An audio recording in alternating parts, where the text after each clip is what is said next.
Hello, ഇന്നത്തെ എൻ്റെ recipe noodles കൊണ്ടുണ്ടാക്കുന്ന ഒരു പഫാണ്. വളരെ പെട്ടെന്ന് തയ്യാറാക്കിയെടുക്കാൻ പറ്റുന്നത്, അതേ സ്ഥാനത്ത് കഴിക്കാൻ നല്ല ടേസ്റ്റി ആയിട്ടുള്ള ഒരു സ്നാക്ക് റെസിപ്പിയാണിത്. തീർച്ചയായും നിങ്ങളെല്ലാവരും ഇതൊന്ന് ട്രൈ ചെയ്ത് നോക്കണം. കുട്ടികൾക്കും മുതിർന്നവർക്കും ഒക്കെ ഇഷ്ടപ്പെടുന്ന ഒരു അടിപൊളി സ്നാക്ക് റെസിപ്പിയാണ്. അപ്പോൾ നമുക്ക് ഇതെങ്ങനെ തയ്യാറാക്കുക എന്നുള്ളത് വീഡിയോ കാണാം. ആദ്യം തന്നെ നൂഡിൽസ് തയ്യാറാക്കാൻ വേണ്ടി ഒരു പാത്രത്തിലേക്ക് 1 കപ്പ് വെള്ളം ഒഴിച്ചു കൊടുക്കാം. വെള്ളം ഒന്ന് തിളച്ച് വരുന്ന സമയത്ത് ഞാൻ ഒരു പച്ചമുളക് വട്ടത്തിൽ അരിഞ്ഞ് ആഡ് ചെയ്ത് കൊടുത്തിട്ടുണ്ട്. ഇനി ഇതിലേക്ക് ഞാൻ 1 കപ്പ് ക്യാരറ്റ് ചെറുതായി അരിഞ്ഞ് ആഡ് ചെയ്ത് കൊടുത്തിട്ടുണ്ട്. ഇനി വേണ്ടത് നമ്മുടെ നൂഡിൽസിൻ്റെ പാക്കിൽ കിട്ടുന്ന ആ ഒരു ടേസ്റ്റ് മേക്കർ ഉണ്ടല്ലോ, അത് ആഡ് ചെയ്ത് കൊടുക്കാം. അത് ആഡ് ചെയ്തതിന് ശേഷം നല്ലോണം ഒന്ന് മിക്സ് ചെയ്തെടുക്കാം. അതിനുശേഷം നമ്മൾ 1 പാക്കറ്റ് നൂഡിൽസിൻ്റെ ആ ഒരു നൂഡിൽ കേക്കാണിത്. അത് ഞാൻ ചെറുതായിട്ടൊന്ന് പൊട്ടിച്ചിട്ട് ഇട്ട് കൊടുത്തിട്ടുണ്ട്. അത് അതേപോലെ ഇട്ട് കൊടുത്താൽ ഭയങ്കര നീളത്തിലല്ലേ കിട്ടുക. അപ്പോൾ ഇതുപോലെ ഒന്ന് പൊട്ടിച്ചിട്ട് കൊടുക്കണം. നമുക്കിത് ഫില്ലിങ് തയ്യാറാക്കാൻ വേണ്ടിയിട്ടാണ്. അതുകൊണ്ട് ഇതേപോലെ പൊട്ടിച്ചിട്ട് ഇട്ട് കൊടുത്തിട്ട് അടച്ച് വെച്ച് സാധാരണ നമ്മൾ നൂഡിൽസ് വേവിക്കുന്ന പോലെ വേവിക്കാം. അപ്പോൾ ഞാനൊരു 3 മിനിറ്റ് ആയപ്പോൾ ഇതൊന്ന് തുറന്നു നോക്കിയിട്ടുണ്ട്. വെള്ളമൊന്നും കറക്റ്റ് വറ്റിയിട്ടില്ല. ഈ ഒരു സമയത്ത് ഞാൻ 1/2 കപ്പ് ക്യാപ്സിക്കം ആഡ് ചെയ്ത് കൊടുക്കുന്നുണ്ട്. ക്യാപ്സിക്കം അധികം വെന്താൽ ടേസ്റ്റ് ഉണ്ടാവില്ല. അതുകൊണ്ടാണ് ഞാൻ പകുതി വെള്ളം വറ്റിയപ്പോൾ ഇട്ട് കൊടുത്തത്. പിന്നെ 1 കപ്പോളം മല്ലിയില കൂടി ഇട്ട് നല്ലോണം ഒന്ന് മിക്സ് ചെയ്തെടുക്കുക. ഇനി നമ്മൾ ഒഴിച്ചിരിക്കുന്ന ആ വെള്ളം കംപ്ലീറ്റ് വറ്റുന്നത് വരെ നമുക്കൊന്ന് വെയിറ്റ് ചെയ്യാം. അതോടുകൂടി നമ്മളെ നൂഡിൽസ് ഇവിടെ റെഡിയാവും. അതിന് മുന്നേ ഞാനിവിടെ 1 കപ്പ് ചിക്കന്, അതായത് ചിക്കൻ്റെ ബ്രസ്റ്റ് പീസ് മഞ്ഞളും കുരുമുളകും ഉപ്പും ഇട്ട് വേവിച്ച് ചെറിയ പീസസ് ആക്കി എടുത്ത് വെച്ചതായിരുന്നു. അതുകൂടി ഞാൻ ആഡ് ചെയ്ത് കൊടുത്തിട്ടുണ്ട്. എല്ലാം കൂടി ഒന്ന് മിക്സ് ചെയ്തെടുക്കാം. അപ്പോഴേക്കും നമ്മുടെ നൂഡിൽസ് ഇവിടെ റെഡി ആയിട്ടുണ്ടാവും. അപ്പോൾ ചെറിയൊരു എരിവിന് വേണ്ടിയിട്ട് ഞാനൊരു 1/2 സ്പൂൺ കുരുമുളക് പൊടി കൂടി ആഡ് ചെയ്ത് കൊടുത്തിട്ടുണ്ട്. അത് ഓപ്ഷണലാണ്, നിങ്ങൾക്ക് ഇഷ്ടമുണ്ടെങ്കിൽ ആഡ് ചെയ്ത് കൊടുക്കുക. ആഡ് ചെയ്ത് കൊടുത്താലാണ് ടേസ്റ്റ്. അപ്പോൾ ഇത് നമ്മുടെ വെള്ളമെല്ലാം വെച്ച് നമ്മളെ നൂഡിൽസ് റെഡി ആയിട്ടുണ്ട്. ഇനി നമുക്കിത് മാറ്റി വെക്കാം. ഇനി അടുത്തതായി വേണ്ടത് കുറച്ച് ബ്രെഡാണ്. ബ്രെഡ് ഞാനൊരു 5-6 പീസസ് ബ്രെഡ് ഇവിടെ എടുത്ത് വെച്ചിട്ടുണ്ട്. ഈ ബ്രെഡിൻ്റെ അരികെല്ലാം നമുക്കൊന്ന് കട്ട് ചെയ്തെടുക്കണം. അപ്പോൾ നമുക്ക് ഈ ബ്രെഡിൻ്റെ അരികെല്ലൊന്ന് കട്ട് ചെയ്തെടുക്കാം. അപ്പോൾ ഇതിൻ്റെ അരികൊന്നും വേസ്റ്റ് ആക്കേണ്ട ആവശ്യമില്ല. നമ്മളിത് പൊടിച്ച് ബ്രെഡ് ക്രംസ് ആക്കിയിട്ട് വേറെ എന്തെങ്കിലും സ്നാക്കൊക്കെ തയ്യാറാക്കുമ്പോൾ ഉപയോഗിക്കാവുന്നതേ ഉള്ളൂ. അപ്പോൾ ഇതാ ഞാൻ ബ്രെഡിൻ്റെ സൈഡെല്ലാം കട്ട് ചെയ്തെടുത്തിട്ടുണ്ട്. ഇതേപോലെ എല്ലാ ബ്രെഡും ഞാനിപ്പോൾ ഇവിടെ കട്ട് ചെയ്ത് റെഡിയാക്കി വെച്ചിട്ടുണ്ട്.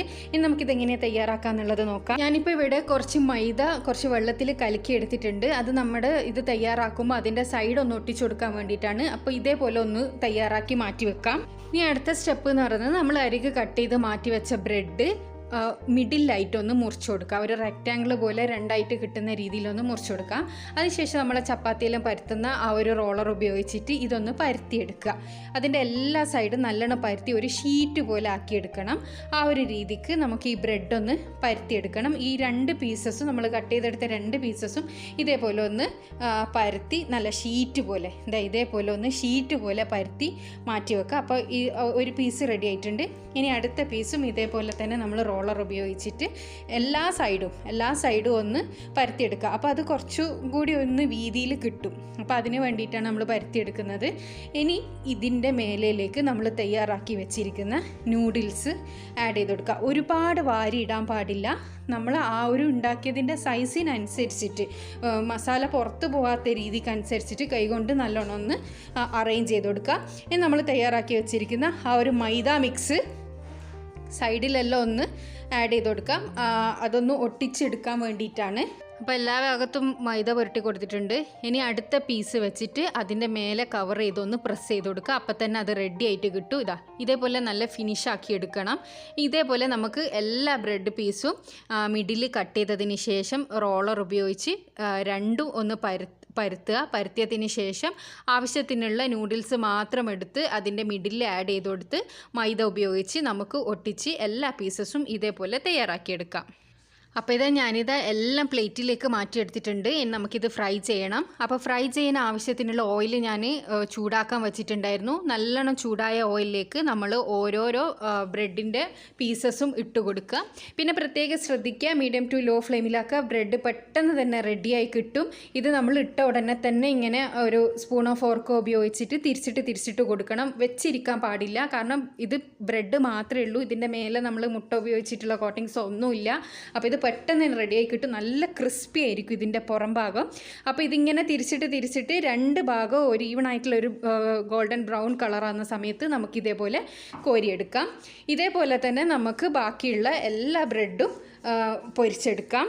അപ്പോൾ നമ്മൾ രണ്ടാമത്തെ ബാച്ച് കൂടി ഞാൻ ഈ ഓയിലേക്ക് ഇട്ട് കൊടുത്തിട്ടുണ്ട്. അധികം നേരം ഇട്ട് വെക്കാണ്ട് തന്നെ നമ്മൾ ഈ സ്പൂണോ ഫോർക്കോ ഉപയോഗിച്ചിട്ട് അതിങ്ങനെ തിരിച്ചിട്ട് കൊടുക്കണം. അല്ലാന്നാണെങ്കിൽ അത് പെട്ടെന്ന് കരിഞ്ഞു പോകും.